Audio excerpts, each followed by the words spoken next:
Hey guys, welcome back to the show. Today is October 27th, 2020. And remember, the news are brought to you by Cameradactyl, maker of the 40x5 OG, the homunculus, the mongoose film scanning device, which is a successful Kickstarter now, and more film-related items.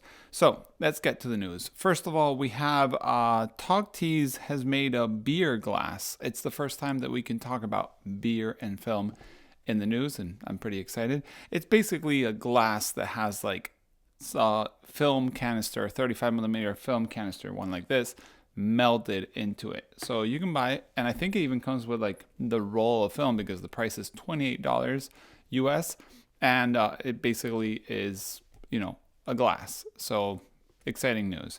Then we have there's going to be an Ansel Adams auction at Sotheby's, not sure how to say that, that basically is going to have a bunch of Ansel Adams work, including the moonrise picture that's very famous. Supposedly could be up north of $1 million. So if you're into buying some art and you have the budget, you can go ahead and check it out. And maybe you're just curious, you can also go and check it out. I'll link below. Then there's a new camera by Lomography, and we already saw the camera on a do-it-yourself kind of cardboard style with the lens that you could put liquids through it.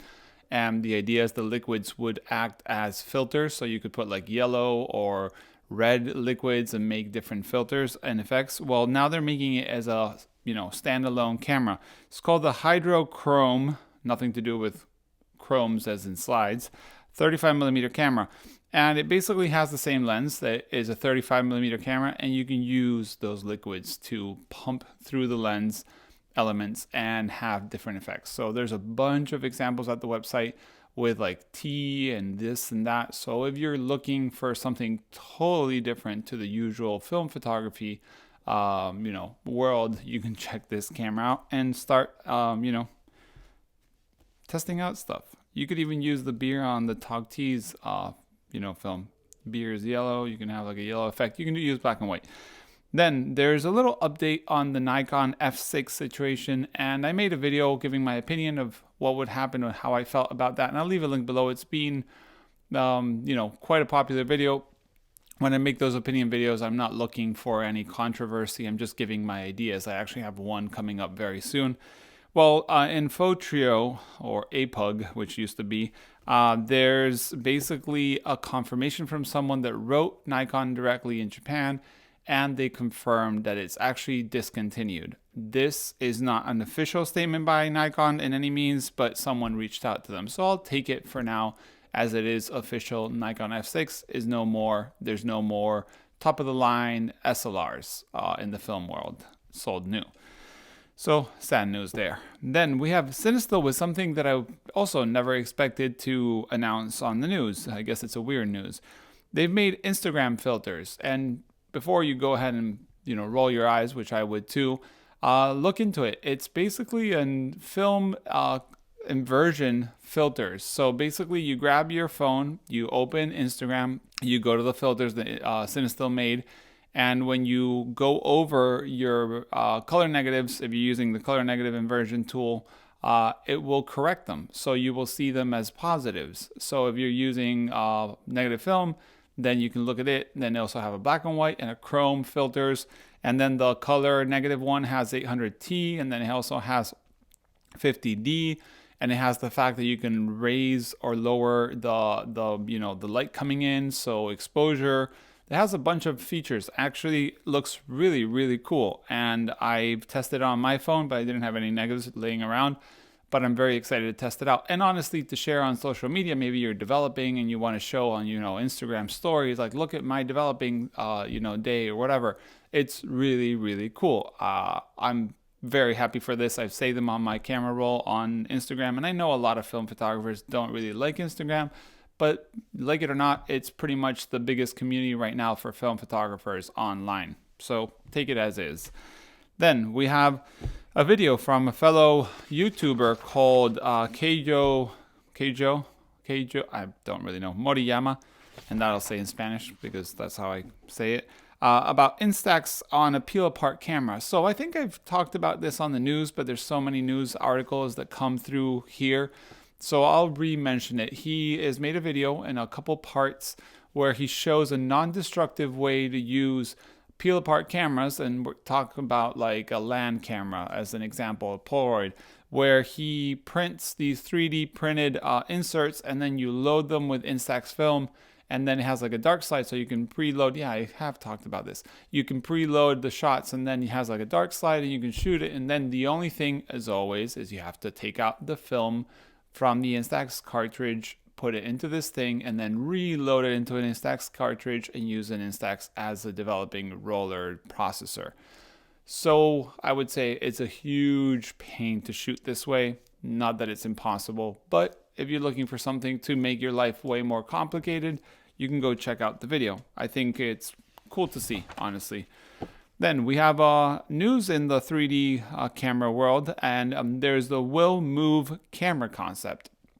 And this is coming from the Will Travel camera guy that made the cameras, which are very much like the Travel Wide but 3D printed, and you can make your own. I think, you know, they have like the helical and all this. Very cool. But this one is, as the name it says, WillMove. It has movements. It's not a field camera. It's a technical camera, a la Alpa.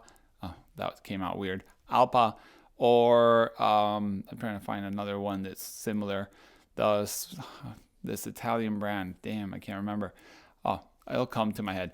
But basically, it's a 4x5 camera, well, 5x7 camera with a 4x5 reducing back if you want to, that has tilt, rise, and shift, and has a little wheel. I think it's pretty cool. It reminds me of the Alvandi camera from Iran, and it's plastic 3D, so you can, I think, print it yourself and make it yourself. But it's really cool to see something like that. It reminds me of the Cambo Wide 2, which also has the shift and all that.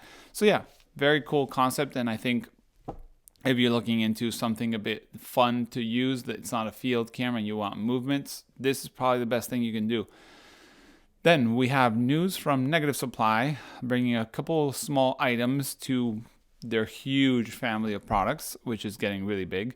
They have a mounted slide holder. So if you have your slides mounted into the little frames, you can now use this little adapter to scan those. So it like grasps the film little frame.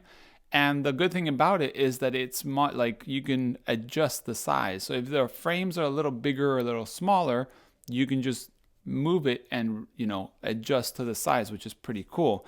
Then they have a handheld brush, anti-static with, I think, Kinotronics, I'm saying that right, which is very big, and it's made mostly for cleaning big surfaces like sheet film or their sheet film holder or an Epson scanner or something like that. And remember, these are anti-static brushes, so supposedly the dust should stick to it. So that's pretty cool.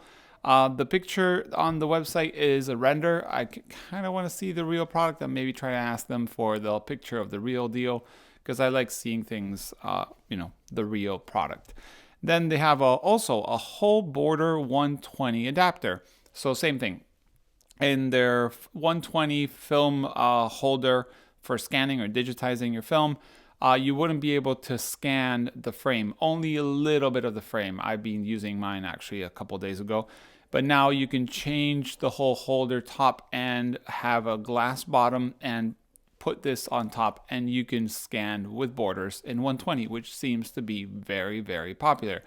I usually leave a little border on the round, but I'm usually not too fancy on seeing the numbers and like the names, but a lot of people do.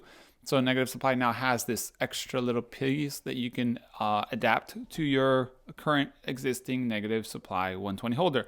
Also, there's a black motor prototype on Twitter. I found it because I follow one of the founders, Saxon, and I was going to tell him I was going to share it on the news, and he told me that they have their own website made for rumors. So it's called analogrumors.com, and there they leak, air quote leak, their own pictures of the process when they're doing some of the products, some behind the scenes, let's say. So if you want to follow and see what they're up to and maybe coming out with and whatnot, you can follow them there. And also follow Saxon on Twitter, and you can see some of the pictures also before anyone else, which is what I try to do. So yeah, that's the news with that. And then last but not least, remember Canham Cameras does special orders for Kodak film. Well, right now he's doing a special order for 8x10 Ektachrome from Kodak.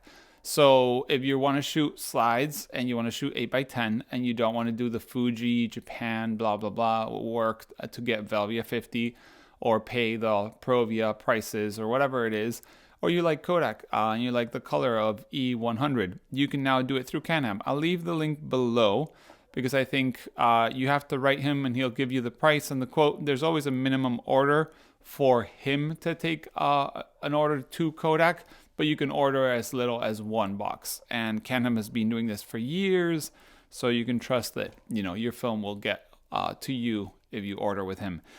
So yeah, that's the news for today. Once again, thanks Cameradactyl for sponsoring the news. And as always, remember you can send an email to the email below. And yeah, that's basically it. There's a couple of videos coming. I'm pretty excited. So hopefully I'll upload them very soon and you guys will enjoy them. Thanks for watching. See you in the next one. Bye.